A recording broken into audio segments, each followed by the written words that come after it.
Once upon a time, in a town not too far away, there was a sweet orange kitten named Leo who lived with his papa cat. Leo loved playing with his dad, chasing butterflies and climbing trees. But one day, as they were basking in a patch of warm sunlight, Leo looked up at his dad with wide, curious eyes. "Papa, what's that?" he asked. The baby elephant took a step forward, but he slipped and fell with a soft thud. The crowd gasped, the music stopped, and a hush fell over the tent. A moment later, a tall, stern man in a blue suit stormed into the ring. It was Mr. Grunch, the circus zookeeper. Toto lifted his head slowly, surprised to see a little orange kitten in front of him. "Do you really think so?" he asked. "Of course," Leo replied. "Oh no, it's Mr. Grunch and his men." She crashed through the guards, tossing them aside like leaves. An officer stepped out of a patrol car and approached Toto and his mother. Before leaving, Toto ran back to Leo and the two hugged tightly. "You're my hero," Toto said, his voice trembling with emotion. "And you're my friend forever," Leo replied, returning the hug. Papa Cat lifted Leo onto his back, and the two cats walked home through the quiet forest. High above them, birds flew free in the bright blue sky. Leo knew that even though their adventure had come to an end, their friendship would last a lifetime. "We've been watching the circus for a long time," the officer said, his voice firm. "Thanks to you, little one, we finally caught him. Mr. Grunch was arrested and his circus license was revoked. All the animals were freed and taken to sanctuaries and zoos where they could roam freely. The dogs cowered and hid behind their masters, who fell to their knees and begged for mercy. Mama Elephant grabbed Mr. Grunch by the scruff of his neck and threw him into a nearby swampy pit. The guards rushed to help their boss, but Mama Elephant sprayed them all with water from her trunk, sending them running back to the circus. The forest was silent once again. "They're looking for us." Sure enough, the circus zookeeper had recovered from his head injury, and he had brought backup, guards, dogs, and even nets to catch the elephant. Leo stood in front of Toto, ready to protect his friend. "I won't let them hurt you," he said bravely. But just as the guards closed in, the ground trembled beneath their feet. The trees shook and a loud trumpet blared through the forest. It was Toto's mother. Being strong isn't just about size, it's also about bravery. "And I know you're very brave, Toto." Just then, the zookeeper, Mr. Grunch, returned to check on his animals. Thinking quickly, Leo grabbed a nearby metal bucket and swung it with all his might. The bucket hit Mr. Grunch squarely on the head, and he slumped to the ground, unconscious. Without a word, he began shouting at the young elephant, brandishing a whip. The young elephant nodded, wiping tears from his eyes. Together, the unlikely duo dashed out of the tent, past the sleeping circus performers, and into the safety of the forest. They ran deep into the woods, hiding behind trees and bushes until they were sure they were being followed.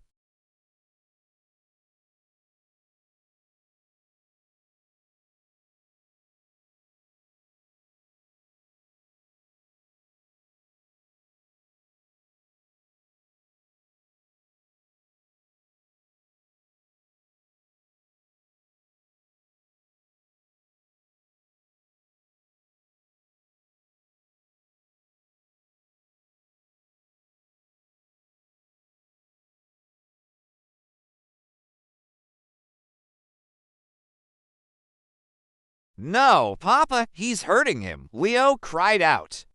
Papa Cat put a comforting paw on his son's shoulder. "Don't worry, Leo, even though I don't approve of the circus, they take good care of their animals. I'm sure he'll be all right." But as the show continued, Leo couldn't shake off the image of the scared elephant. The playful music seemed to mock Toto's pain. The clown's laughter sounded like screams to Leo's ears. He wanted to do something to help, but he didn't know what. Papa Cat turned his head towards the sound of cheerful music and brightly colored flags waving in the wind. Leo stayed seated, staring at the empty center ring.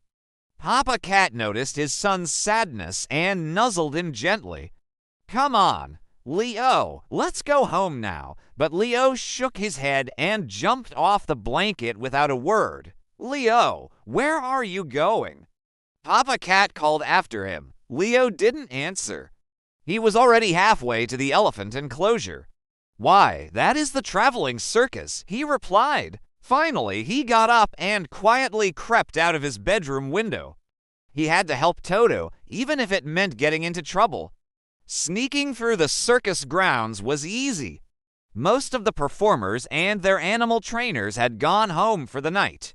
Leo walked past sleeping lions, graceful horses, and funny-looking camels until he reached the elephant's enclosure. Inside, Toto sat alone in a dark corner, softly crying. Leo's heart ached as he watched the once playful young elephant become a shadow of his former self. "I haven't been in years, but it only comes around once every few months. There are acrobats, clowns, and even elephants." Leo gasped. "Elephants? Real elephants." "Oh, I would love to see an elephant up close." Papa Cat smiled and nudged his son with his nose. "Well, then let's go see them." So off they went, walking hand in paw towards the big top tent. As soon as they arrived, Leo could hear the excited squeals of children, the roar of the crowd, and the majestic trumpeting of an elephant. His heart pounded with anticipation. The two cats found a spot near the back and settled down on a blanket to watch the show. First came a beautiful matriarch, followed by several younger elephants, each more magnificent than the last.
But their joy was short-lived. Soon the sound of barking dogs and shouts echoed through the forest. Leo peeked between some leaves and gasped. With thunderous steps, Mama Elephant charged into the clearing, her eyes blazing with fury. Moments later, the sound of police sirens filled the air. As dawn broke, Mama Elephant and Toto began their journey back to the wild.